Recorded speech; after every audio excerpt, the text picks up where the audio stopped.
പൈതൃക റെയിൽപാതകളിൽ മലിനീകരണം തീരെയില്ലാത്ത ഹൈഡ്രജൻ ട്രെയിനുകൾ കൊണ്ടുവരാനുള്ള പദ്ധതിയിലേക്ക് കേന്ദ്രം ഒരുങ്ങുകയാണ്.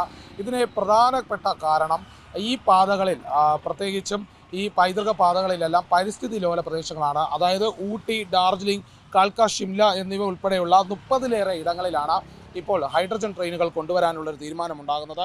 ഇവിടങ്ങളിൽ ഭൂപ്രകൃതിയുടെ സവിശേഷത മൂലം തന്നെ അവിടെ നിർമ്മാണ പ്രവർത്തനങ്ങൾ നടത്താനാകില്ല. അതുകൊണ്ട് തന്നെ അവിടെ വൈദ്യുതി അതായത് ഇലക്ട്രിക് ട്രെയിനുകൾ കൊണ്ടുവന്നാൽ അതിനായുള്ള നിർമ്മാണ പ്രവർത്തനങ്ങൾ നടത്തേണ്ടതുണ്ട്.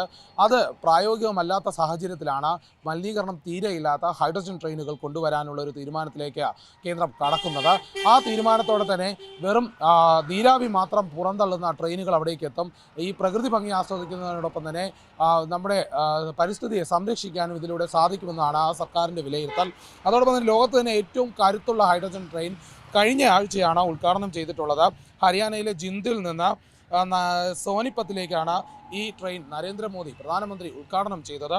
അതോടെ തന്നെ വൈദ്യുതീകരിച്ചു കഴിഞ്ഞ റെയിൽപാതകളാണ് സംസ്ഥാനത്തും കേന്ദ്രത്തിലുമൊക്കെ ഉള്ളത്. അതായത് ഇന്ത്യയിലുടനീളം 98% വൈദ്യുതി ട്രെയിനുകളാണ് ഇപ്പോൾ ഓടുന്നത്.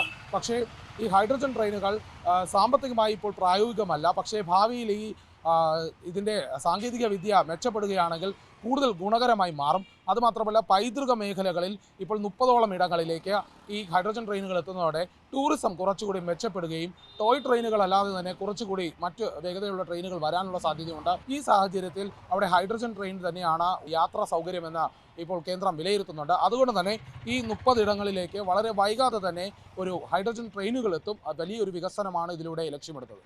ഏറ്റവും പുതിയ വാർത്തകളും വിശേഷങ്ങളും വിരൽത്തുമ്പിലറിയാൻ സീ മലയാളം ന്യൂസ് എല്ലാ ഡിജിറ്റൽ പ്ലാറ്റ്ഫോമുകളിലും ലഭ്യം.